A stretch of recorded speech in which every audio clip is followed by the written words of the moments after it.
Disaster aboard the USS Constitution. Chapter 5. I returned to the Constitution and called Kate in the sensor lab. Kate, those ships were victims of the death pulse. Scan the area as far as the sensors make sense to see if any others are still in a disembodied state. She responded. Aye, Captain. Then I called T-VAS about the team's condition. They're coming around, but they have a terrible headache. I believe they should be given the rest of the shift off to rest and recuperate. I said, that's sound, do it. I took the command chair and waited to receive Kate's report.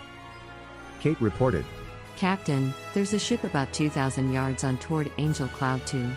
It's just floating there and has not moved. And we moved toward the subject ship. It didn't move, raise her shields, or do anything.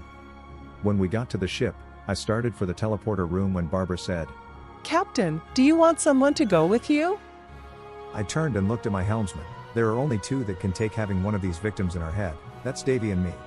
Being from 500 years ago seems to give us the strength to endure the interchange without damage. So, it's me or no one, Barbara said. Sir, I'm not from Earth, but a Martian. I'm willing to try. And I said, let's go. It's your funeral. As we walked to the teleporter room, I remembered that Larry was from Mars, and he wound up with a massive headache after Sorge tried to communicate through him. Barb, be careful. Captain Sorensen is from Mars and couldn't take the melding of minds. I don't want you to be hurt, nor do I want to discourage you from stepping away from your comfort zone. Just be careful, please. I want you to be safe. She smiled at me and said, Thank you, Captain. I'll be careful. Barbara stiffened and said, Captain, I'm in contact with Lieutenant Orange Pillow, and he says he wants to know what happened. I asked, Barb, can he hear me? She paused. Yes, sir. I replied, good, a death pulse overcame you and your shipmates. We can reverse the effects of the pulse. Please inform your captain. Barbara answered. He has informed his captain. I ordered, O'Reilly, trigger the life pulse, please. The ship came alive, and the lieutenant saluted. This is my captain. Captain George Marsh. I reached out and shook Captain Marsh's hand. Captain, this is Lieutenant Barbara Steele, and I am Captain David Stevens of the USS Constitution of the United System Federation Navy. Do you know where you are? He replied that he did and thanked us for the rescue. Captain Stevens, thank you. I will remember this day. And you and Lieutenant Steele. We saluted the captain and requested to be teleported back to our ship. Upon return to the ship, Kate and another hit. Captain, a light year toward the Galactic Center is another ship. It seems to be a massive battle cruiser. The computer reads it as the flagship of Admiral Killary of the other United System Federation. Well, point us in the right direction. Barbara, let's go. Have any of you ever met the Admiral's Killary? As I looked, only one hand was raised. I said, well, we're about to rescue Fleet Admiral Killer and Rear Admiral Janet Killary. I guess they will owe us again. We came to a halt near the Admiral's ship. I teleported over, only to be assaulted by a powerful entity that said it was Admiral Killary. A second entity softer, quieter, and more in control. Commodore Stevens, David, we need help. I called O'Reilly to trigger the life pulse, and the bodies came to life. The figure in the center chair turned and said, Commodore Stevens, it's so good to see you. I won't ask how you found us. I'm so glad you did. I shook her hand. Jana, you're not the only people we found. The death pulse hit. And, yes, I'm so glad to have been the help you and your people needed. Do you know whether there are any others like this? There was a massive slap on my back and aloud. Commodore David, just the ideal man to solve our little dilemma. You must dine with us, you and your beautiful wife. Jana and Killer looked at me expectantly. My wife died of pancreatic cancer 2 years ago. But I would love to dine with you. May I bring my son and my girlfriend? I'll leave my little girl in the child care facility. Jana's face reflected her sorrow at hearing about Stella's passing but brightened when I mentioned my kids and girlfriend. Oh, David, bring her too. We would love to meet her. Well, sir, Jana, 1800. And I teleported back to the Constitution. 1800, T-VAS, Ginny, Davy, and I teleported to Admiral Killary's ship and had a great time with our old friends. Later, I learned that T-VAS and Jana spent the evening discussing their relationships with their men. Killer, Davy, and I talked about the things we have seen and experiences we've had since the last time we served together. He asked about Admiral Halloran and was saddened to hear that he was bedridden. Afterward, we talked about more pleasant things, our girls and their part in our lives. At the end of the evening, Jana said they had passed several ships before the death pulse hit them. By the description she gave us, it seemed there was an Archon fleet, a spiral ship, and 2 krill ships. After checking their chronometer, we discovered that Admiral Killery's ship had been hit about 6 years before we found them. I decided we would just do a flyby triggering the life pulse when and if we found other ships dead in the water. After all, who knows when the other ships were hit and how much work was done to achieve favorable relationships with the other civilizations they had missed. We might come across ships that think they are still at war with the United System.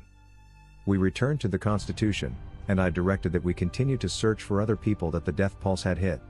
We came across the ships that Jana had told us about, the Archon fleet, the spiral ship, and the krill battle cruisers. Still, we also came upon a dead world, much like the ones we encountered during the battle to combat the death pulse. I called O'Reilly, could you build a powerful life pulse generator? We seemed to be spinning our wheels trying to correct the death pulse effects one by one. His reply surprised me. No, Captain, I've come to the end of my days. Surely we'll build it with George's supervision. I can't even get out of bed anymore. Captain, David, please throw my ashes into space when I'm gone. Space had been my home my entire adult life, and there is no reason to return to Earth. I had a tight feeling in my chest. Commodore O'Reilly, as you please. Rest well, my dear friend. We returned to the Constitution, and I directed that we continue to search for other people that the death pulse had hit. On ship-wide, I announced, this morning at 0843, our shipmate Commodore Robert O'Reilly went to be with his maker. His graduation celebration will be in the shuttle bay next Wednesday at 0843. All personnel not designated essential will attend. His desire was to be cremated and his ashes scattered in space. That is all. Joel heard the conversation and turned away, and I heard a sob. But he straightened up and said, This ship will never be the same without him. George is good, but there will never be an O'Reilly ever again. I called engineering. George, will you and Shirley please come to the bridge? He responded. In the ready room, I sat with them. George, you're now chief of engineering. Shirley, I grieve with you, he was my friend. You are now a lieutenant commander. George, she's been in engineering since the day we began to retrofit this old girl. She knows more about this ship than any other crewman. The only one who knew more was her husband, who taught her. I'm depending on you too. My old friend will be the second crewman we have ever lost. Build me a big life pulse generator, please. Aye, Captain. 3 days later, 0843, we celebrated O'Reilly's graduation and commitment of the ashes of my dear old friend to space. When I reported the loss to the Navy, I got another shock. Fleet Admiral Timothy Halloran had passed. I spoke with Admiral Self. John, we're dying off. I'm the oldest guy in the Navy, the guilt is eating me alive. John replied, talk to Trank and T. Vass about it. Joel looked at me, concerned. Are you going to talk to Emily, sir? I shrugged. Joel, you're the only one who will ever know what I told John. I can't show weakness to anyone. You are my first officer and will probably captain the Constitution one day. You are my only friend. When I pass, I think I would like to be interred next to Stella in El Paso. He asked, What about T. Vass? I'll have to talk to her one day. Later, Joel stuck his head in the door. Captain, Commander Trank would like to speak with you. Then he whispered, I didn't say anything, sir. Well, send her in. Emily stepped in and said, Captain, I'm concerned about you. You've lost your wife and a couple of very old friends, and you haven't grieved. Talk to me. Emily, I have grieved, but I can't show weakness. I am the captain. I'm sorry, Commander, but you're going to have to leave, she said slowly and distinctly. I'm concerned about your mental health. I'm not leaving until you convince me you're okay. Lieutenant Commander Trank. She shouted. Don't you try to bully me, Captain. I will report this to Admiral Self if I have to. Don't forget, I've been in your head. I stuck my head out. Number 1, seal the ready room until the commander and I leave, please. I returned to my seat and regarded the officer before me. We just sat quietly for about half an hour, and then I spoke. Emily, you have been a great help to me in a time of emotional turmoil. Yes, I have grieved for my wife and my friends. It hurts like hell. But right now, I'm facing my own situation. I'm old and don't like it. She replied, You have Davy, Ginny, and Vas. Don't quit on them. They need you. They need you to be on top of your game. I think you should ask Vas to marry you. Scratching my head, I replied, that is something I have really been thinking about. Will she marry me? She said, Ask her, that's the only way you will ever find out. I know she loves you and the kids. I nodded my head and stepped to the door. Computer, erase the conversation between me and Commander Trank. Commander Trank, do you concur? Emily replied, Yes, I concur. Conversation deleted. Captain on the bridge. As you were. Joel, ready room, Steele, you have the con. I asked, Joel, where are we? He replied, We're about 200,000 miles from Angel Cloud 2. I said, let's go there and explore. Aye, aye, sir. He left the ready room and directed Lieutenant Steele to head for Angel Cloud 2. UL-12 helm. Captain, we have arrived, Angel Cloud 2. We looked at a solar system of 7 planets and an asteroid belt between the 4th and 5th planets. I asked Kate, what can you tell me about this system? She replied, There's only one habitable planet, number 4. The inner 3 are hot as. Well, you know. Number 5 is like Mars, and 6 and 7 are gas giants. But there is something about the asteroid belt that is intriguing. Oh, what's intriguing? She answered. It almost seems to be a campground. It seems worth looking into. I turned, number 1, put together a team and check out the 4th planet. I'll take Trank, Steele, and a shuttlecraft to check out the asteroid belt. We approached the asteroid field and noticed a tent. As we began our investigation, we entered the tent and found the remains of an occupant, its notes, and possessions. Before we left the tent, Barbara pointed out a hole in the sidewall of the tent. When we patched the hole, the tent began to fill with air. According to my unicorder, it was Earth normal atmosphere. I took the journal, the identification papers, and the vials of yellow pebbles, and we left the tent. We went to another asteroid and did a similar search with similar results. The tent having been holed as well. Each of us took a tent and looted, then moved on to another tent. After 2 hours of exploration and looting, we returned to the shuttlecraft and the ship. We fed the printed data and journals into the computer for translation, then had the metal analyzed. It was 99.9% gold, a relatively worthless metal still used as a medium of exchange in several civilizations. What we had recovered from the prospectors' tents was well over 1,000 troy ounces of the yellow metal. We expected the translator to take, possibly, days to translate the papers and journals. And we were not disappointed. On the planet, the team established a base camp, set alarms, cameras, and defenses, and set a guard roster to discover the nocturnal life of the planet. About midnight, planet time, a growl started that rose to a roar, but nothing triggered the alarms, and the guard saw nothing. Joel awoke and began checking out the landscape. Chief Briggs joined him, found nothing, and their unicorders registered nothing. So Joel asked the sensor lab to scan the area, and the lab found nothing. Chief, roused everyone, we're going back to the ship. He replied, Aye, aye, sir. And rousted everyone, they teleported back to the ship. We'll go back down and gather up our stuff in the morning, get some sleep. With that, Joel reported to me and retired. The next evening, Vas had asked me to join her in her cabin. My kids stayed in the childcare facility that evening to eat and play until I would come and fetch them. At 1800, I reached for the annunciator as Vas opened the door and invited me in. She had prepared a steak and potato dinner, which I, as a steak and potato kind of guy, thoroughly enjoyed. We talked about our families, our loves, and our hopes. As she rose, I motioned for her to remain seated, and I stood. Stepped around the table, knelt on one knee. Vas, Glow, I do love you. I am in love with you and hope to grow old and spend the rest of my days in your arms. Glow, will you marry me? Would you become my wife? She began to cry. Oh, David. Captain, I am in love with you. But I could never marry you. My family would never accept such a marriage, a Hephaestus and a human. I would be disowned, disinherited, and shunned for the rest of my life. I stared at her, my heart shattered.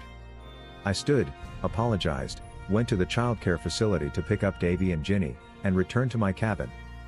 Davy turned and asked excitedly, "Is T-Vass going to come over tonight?" I looked at my son. "I'm sorry, son, I guess she won't be having supper with us anymore." I ignored his protests and sent him off to bathe and get ready for bed. While he washed, I sat, and for the first time since Stella's death, I wept openly and without shame. Davy came to where I was sitting.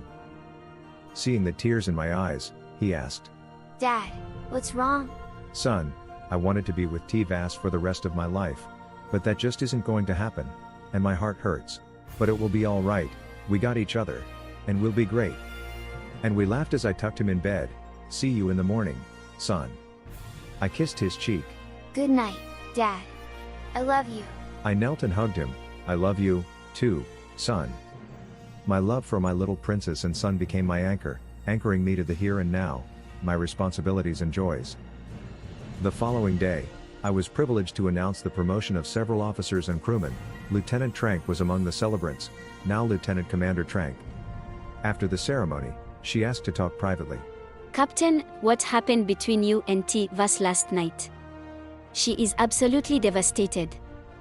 "Emily, I asked her to marry me." Emily's face lit up like a Roman candle. "Oh, that's wonderful, sir. When?" "Emily, she turned me down. Flat. Her family would never accept such a marriage between a Hephaestus and a human." She saw tears running down my face. Emily sighed. "I'm so sorry, sir. I'll not interfere." And she left the bridge. I found out later that Commander Trank confronted T-Vass and blasted her. "T-Vass, what the hell is wrong with you? You throw away the man you say you love, you break his heart, you're devastated, all because your family would not accept the marriage. What the hell are you thinking with your butt? Or are you just plain stupid?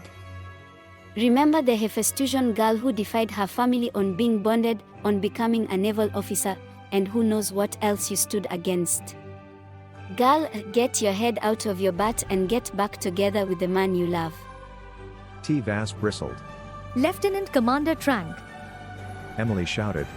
"Don't you try to pull rank on me. I am your best friend. And I'm the only one with the guts to tell you you screwed up big time. Get off your butt and go beg the captain to forgive your stupidity and to take you back." "Oh, Emily, what should I do? I broke his heart, what should I do?" "Girl, get your butt up to his ready room and apologize. Tell him you're in love with him and be the best wife to him and mother to his children. Get down on your knees if you have to. Tell him, ask him to forgive your stupidity, that you just forgot who you are." About 2 hours later, T-Vass asked my first officer to speak to me. Joel stuck his head in the door. "Captain, the doctor is asking to talk with you." My heart leapt into my throat, and I squeaked, "Ask her to come in." She entered, rather sheepishly. "David, I'm so sorry about last night. I love you and want to marry you and be a mother to Davy, Ginny, and maybe, eventually, my children. Will you forgive?" I stood, took her in my arms, and silenced her with a kiss. "Trank? Right?" She nodded. "Yes." She wasn't going to interfere? Ha! I gotta think of some way to reward that lady. T-Vass said. "I'm going to ask her to be my maid of honor." I asked Joel to conduct the wedding for T-Vass and me. As we discussed the vows to be uttered, T-Vass asked that obey be part of her vows, to love, honor, cherish, and obey. I asked that protect be part of my vows, to love, honor, cherish, and protect. And we both wanted forsaking all others to be part of our vows. During our wedding, when T-Vass recited her vows, several female crew members' eyebrows shot up, and we heard a murmur, "Obey?" T-Vass turned and said, "Yes. Obey. He is my captain, he is my love, and he is my husband." When I recited my vows, the male crew members nodded in agreement. I turned and said, "I will protect. I will protect even if it means the end of my life."